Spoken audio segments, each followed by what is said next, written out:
नमस्ते नमस्कार सम्पूर्ण साहित्यिक मनमुटुहरूमा म तपाईँहरूकै आफ्नो मान्छे म तपाईँहरूकै प्यारो मान्छे कार्यक्रम प्रस्तुता प्रकाश ओझाको तर्फबाट साहित्यिक अभिवादन टक्राउन चाहन्छु। सदा चाहिँ आज पनि उपस्थित भइसकेको छु एउटा मिठो प्रेम पत्र लिएर हजुरहरूमा आज कार्यक्रममा। जुन प्रेम पत्रका लेखक हुनुहुन्छ आत्मीय मित्र शेषकान्त पोखरेलज्यू भने परिकल्पना तथा सम्पादनमा हुनुहुन्छ आत्मीय मित्र चन्द्र थापाज्यू। उहाँहरू दुवैजनालाई हार्दिक आभार प्रकट गर्दै आजको यो प्रेम पत्रलाई निरन्तरता दिने अनुमति हजुरहरूबाटै चाहन्छु।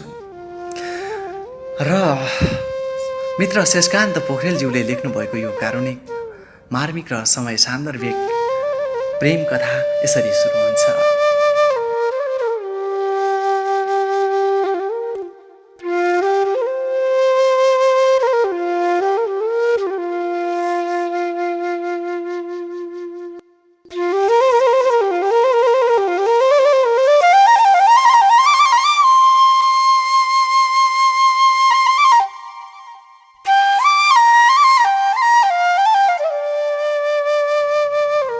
प्रिय प्यारी माया, लाखौँ लाख माया अनि अनेकौँ सम्झना तिमीलाई मैले गर्ने सम्बोधनमा कुनै पनि परिवर्तन आएको छैन है। परिवर्तन आवश्यक छ जस्तो पनि लाग्दैन मलाई। तिमी मेरो लागि हिजो प्रिय थियौ, आज पनि प्रिय छौ अनि भोलि पनि प्रिय नै हुनेछौ। एकचोटि माया गरेको मान्छे, मन मुटुमा सजाएको मान्छे, मन मुटु पनि साटिसकेको मान्छे उति नै प्यारो र प्रिय हुँदो रहेछ। आखिर हजारौँ चोट दिएको किन नहोस्। पूर्णिमाको रातमा टह टह चम्किएको चन्द्रमाले शान्त अनि शीतल प्रकाश छर्दै सिङ्गो धरतीलाई जाजल्यवान बनाएको झ्यालका सिसाबाट प्रष्ट देखिएको छ। उज्यालो धरतीको पृष्ठभूमिमा तिम्रा सम्झनाहरू बोकेर सुस्तरी आएका शीतल हावाका तरङ्गहरू कसैलाई चाल नदिइकन कोठाभित्र छिर्दा मनमा हिमताल रूपी भावनाहरू एकाएक पग्लिन पुग्छन् अनि नदी चाहिँ सलल बग्ने गर्दछन्। माया, सम्झना र त्यही सँगै जोडिएका भावनाहरू अनि बाध्य बनाउँछन् मलाई यी भावनाहरूलाई कलमको सहाराले कापीमा अक्षरको स्वरूप दिन माया। त्यसैले आज जानी नजानी तिम्रो मन दुखोस्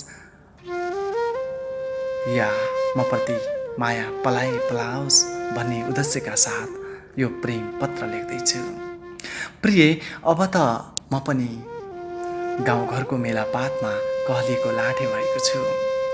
एका बिहानै तिम्री दिदी अनि मेरी चाहिँ भाउजू सरस्वतीले धान थन्क्याउने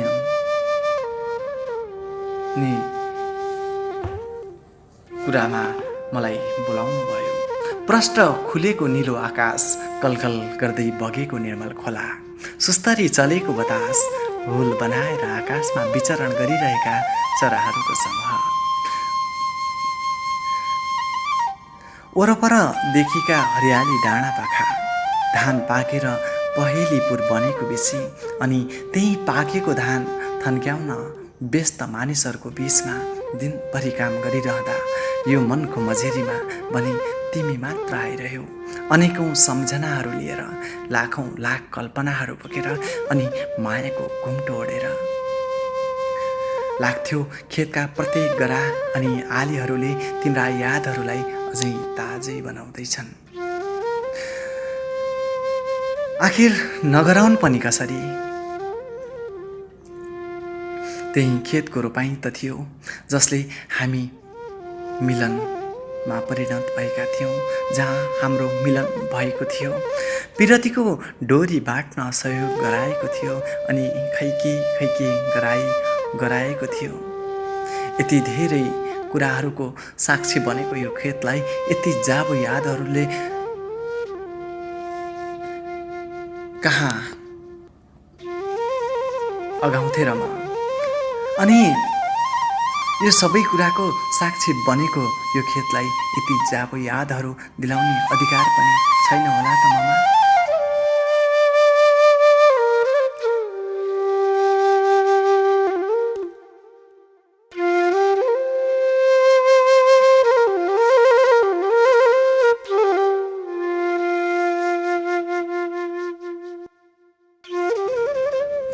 अनि वैशाखमा आएको भूकम्पबाट त्रसित गाउँ आधा असारसम्म नै पर्याप्त वर्षा नहुँदा आकुल व्याकुल भएको थियो।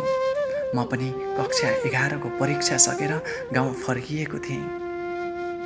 त्यही दिन त हो प्रिय जब रोपाइँमा लाठे नपुगेर कहिले हिलो नटेकेको म आलो काँचो केटोलाई रोपाइँको मेलोमा जान परेको थियो। मलाई के थाहा र प्रिय, पारीबाट देखिने गाउँबाट त्यो भीमकाया तामाकोसी तरेर दिदीको रोपाइँमा सहयोग गर्न आएकी तिमीसँग मेरो भेट हुन्छ भनेर।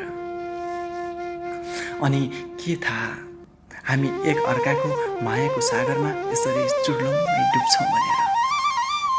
के थाहा त यसरी मुटुमा बिझाउने माया लाइन्छ भनेर। ठिक्कको उचाइ अनुपात मिलेका तिम्रा शारीरिक अवयवहरू, पुष्ट र फराकिलो निधारमा टल्किएको टीका, छरितो शरीर कुर्तामा सजिएर हातमा घुम बोक्दा ती त साँच्चै कति हो कति, तिमी त साँच्चै कति हो कति राम्री देखिएकी थियौ। त्यसैले त पहिलो नजरमै भुतुक्क बनाएकी थियौ मलाई। शान्त मनरूपी पोखरीमा तिम्रा निर्दोष अनि निश्चल आँखाहरूले ढुङ्गा हानी शरीरभरि फैलने तरङ्गहरू पैदा गरेका थिए। राम्री मात्रै कहाँ थियौ र तिमी, छरीतिर जागिरीली पनि त थियौ। असारे हिलोमा कति कलात्मक रूपमा छुपु छुपु धान रोपेको देख्दा सबै गाउँलेहरू अचम्मित थिए। कति लयबद्ध थिए ती धानका रोपाइँका आवाजहरू। म मात्र कहाँ हो र रोपाइँमा आएका सबैजना तिम्रो सिप र जाँगर देखेर छक्क परेका थिए। अनि बेला बेलामा मैले तिमीलाई हेरेको सुइँको पाएका रोपहारहरू मतिर हेरेर व्यङ्ग्य प्रहार गर्थे र भन्थे, यति जाँगरेली मान्छेलाई त हाम्रै गाउँको बुहारी बनाउनु पर्छ भनेर। अनि लाजले भुतुक्कै हुन्थे म पनि। एकातिर तिमी थियौ जो गाउँको परिवेशमा हुर्केर खेती किसानीको सबै काम जानेकी, कति शान्त, सुशील अनि सहयोगी भावना अनि स्वभावकी मान्छे। अर्कोतिर म थिएँ जो गाउँमै हुर्केको तर खेतका आली पनि लाउन नजान्ने, खेतका गराहरू पनि सम्म्याउन नजान्ने। साँच्चै त्यो दिन कति धेरै लाज लागेको थियो मलाई। आफैदेखि प्रिय सम्झँदा आफैलाई घृणा महसुस भइरहेको थियो। त्यही दिन नै त हो मलाई तिमीप्रति प्रेम भएको, आफ्नो परिवेशप्रति प्रेम भएको, आफ्नो माटोप्रति प्रेम भएको, आफ्नो पुर्खाहरूको पेसाप्रति सम्मान भएको। कति चाँडो परिवर्तन गराएको थियो तिम्रो मायाले, त्यो पनि एकै दिनमा मेरो मनलाई।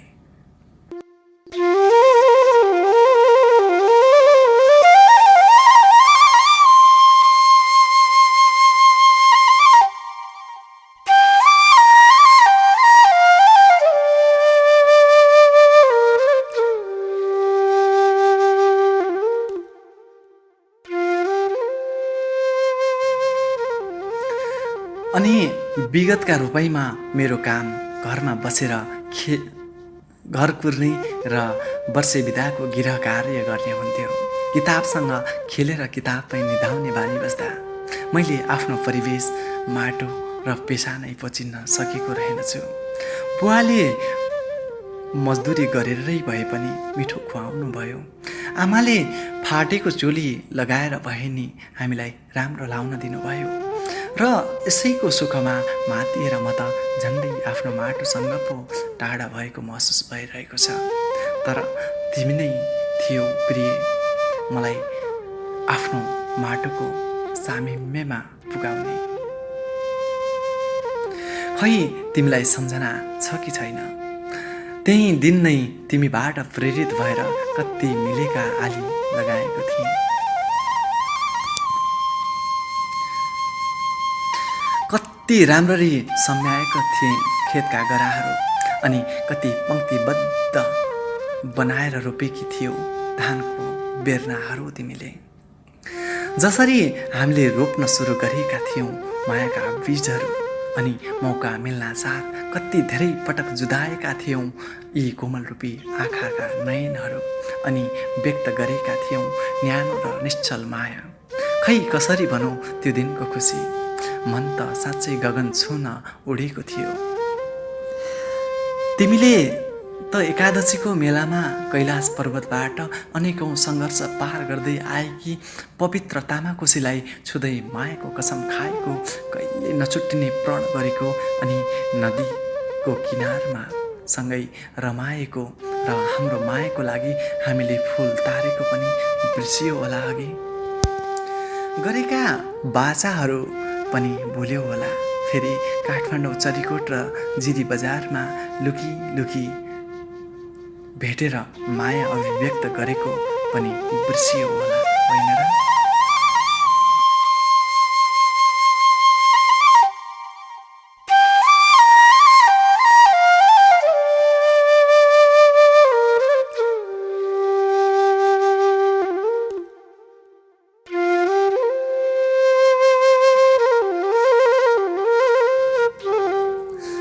हुनसक्छ कालिन्चोक मन्दिर जाँदा हातमा हात मिलाएर बक्रेली डाँडाको कालो चढेको, बाटामा भेटिएका पुष्पगुच्छाहरू मैले तिम्रै लागि बडो बहादुरीका साथ टिपिदिएको, माथि डाँडाको टुप्पामा पुगेर गौरी शङ्कर हेर्दै आनन्दित भएको, सैलुङ र हनुमन्तेका डाँडाहरू हेर्दै आफ्ना प्रणहरू दोहोऱ्याएको, तामाकोसी, रोल्बालिङ र गाउँ बेसी हेर्दै रमाएको, अनि कालिन्चोककी देवीसँग एकअर्कालाई मागेको पनि बिर्सियो होला, होइन? तर प्रिय, मैले त केही पनि बिर्सिएको छैन, बिर्सिन सक्दिनँ पनि। तिमीसँग बिताएका प्रत्येक क्षणहरू, खाएका बाचा कसम अनि मायाका प्रतिबद्धताहरू मस्तिष्कको कुनामा पत्र पत्र बनेर बसेका छन्। तिम्रा सम्झनाहरू अनि मुटुका सबै कोठा टम्मै भरिएका छन् तिम्रो मायाले, र अझै पनि बिर्सिन सकिएका छैनन् तिम्रा मिठा स्पर्शहरू। आइन्स्टाइनका आफ्ना सापेक्षवाद सिद्धान्तमा भन्छन् प्रत्येक कुरा सापेक्ष हुन्छन्। आइन्स्टाइन आफ्नो सापेक्षवादी सिद्धान्तमा भन्छन् प्रत्येक कुरा सापेक्षिक हुन्छन्। त्यसैले त होला हिजोका तिम्रा न्याना स्पर्शहरू आज बिझाउने काँडा बनेका छन्, अनि तिम्रो माया हिजोको प्रेरणाबाट आज मेरो कमजोरी बनेको छ।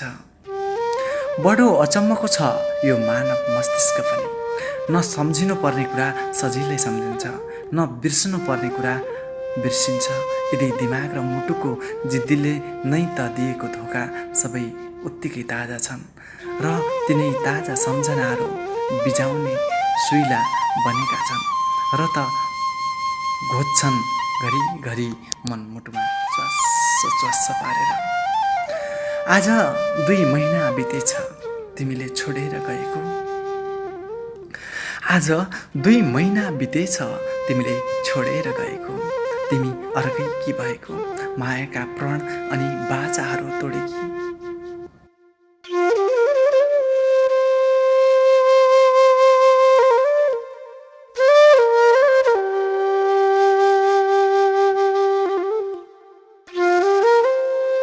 खै केही नबताइकन कति सजिलैसँग छोडिदियो 3 वर्षभन्दा लामो साथ।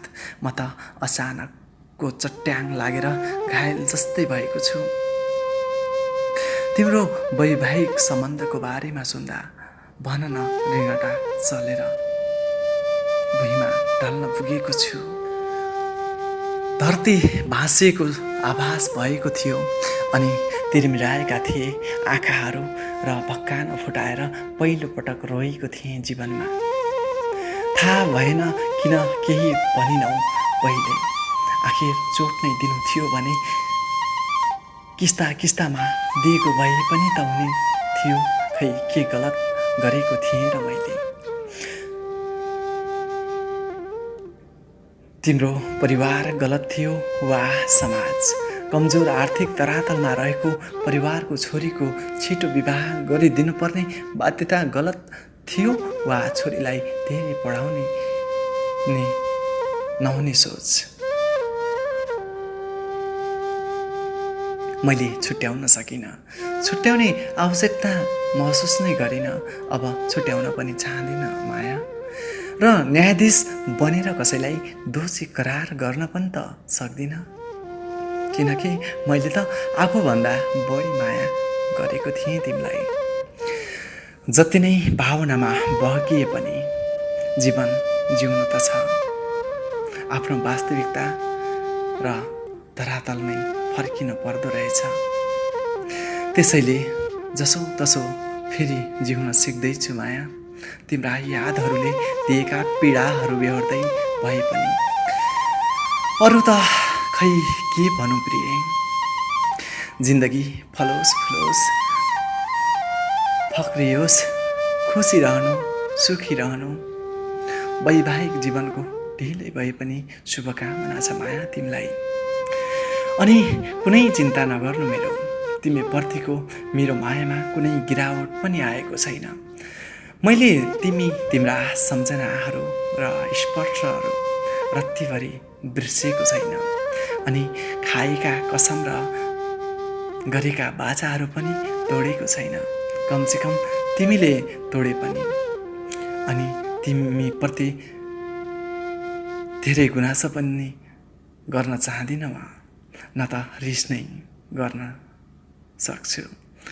तिमीले बिर्सिए पनि मैले त मुटुभरि सँगालेर राखेको छु तिमीलाई। हाम्रो माया मन मस्तिष्कमा सम्झनाहरूमा सम्हालेर राखेको छु तिमीलाई। बरु कुनै दिन आवश्यक परे माग्नु अतीतका सम्झनाहरू, बिना धितो बिना शुल्क दिउँला, जति माग्छौ त्यति नै। बरु आफ्नो ख्याल गर है तिमी, तिमीप्रतिको मेरो प्रेम त तामाकोसी झैँ निश्चल अविरल बगिरहेको छ आज पनि, गौरी शङ्कर झैँ अट्टल छ आज पनि।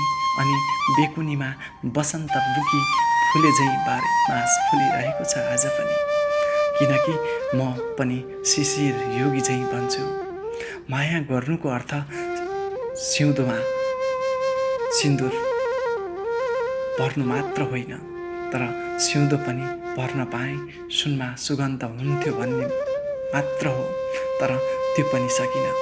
त्यसैले केही गुनासो नगरी फेरि पनि तिम्रो जिन्दगी फलोस् फुलोस्, फक्रियोस्, सदा खुसी रहनु। मैले जति रुन परे पनि, मैले जति तडपिन परे पनि, म त तिमीलाई एकतर्फी भए पनि आजसम्म माया गरिरहेको छु, गरिरहनेछु 7 जन्मसम्म भन्दै आजको पत्रबाट ओझेलमा पर्न चाहेको छु। उही तिम्रो प्यारो मान्छे शेषकान्त पोखरेल भनेर मिठो प्रेम पत्र लेख्नु भएको छ आत्मीय मित्र शेषकान्त पोखरेलज्यूले। हजुरहरू पनि आफ्ना प्रेम पत्रहरू यसरी नै वाचन गर्न चाहनुहुन्छ, आफ्नो प्रेमिका माझ पुर्याउन चाहनुहुन्छ भने हामीलाई सम्झिन नबिर्सिनुहोला। हाम्रो ठेगाना स्क्रिनमा देखाइरहेको छ, त्यही स्क्रिनमा इमेल पनि गर्न सक्नुहुनेछ। र म कार्यक्रम प्रस्तुता आरजे प्रकाश ओझाको फेसबुक आइडीको नाम पनि रहेको छ आरजे प्रकाश, नेपालीमा सर्च गरेर फ्रेन्ड रिक्वेस्ट पठाएर पनि हामीलाई पत्राचार गरेर आफ्नो प्रेम पत्रहरूलाई वाचन गराउन सक्नुहुनेछ भन्दै आजको यो कार्यक्रमबाट ओझेलमा पर्न चाहन्छु। सम्पूर्ण साहित्य प्रेमी, साहित्य अनुरागी मनमुटुहरूमा फेरि पनि साहित्यको अभिवादन भन्दै आजको बसाइबाट आजको कार्यक्रमबाट बिदा हुन चाहन्छु। हवस् त, नमस्ते।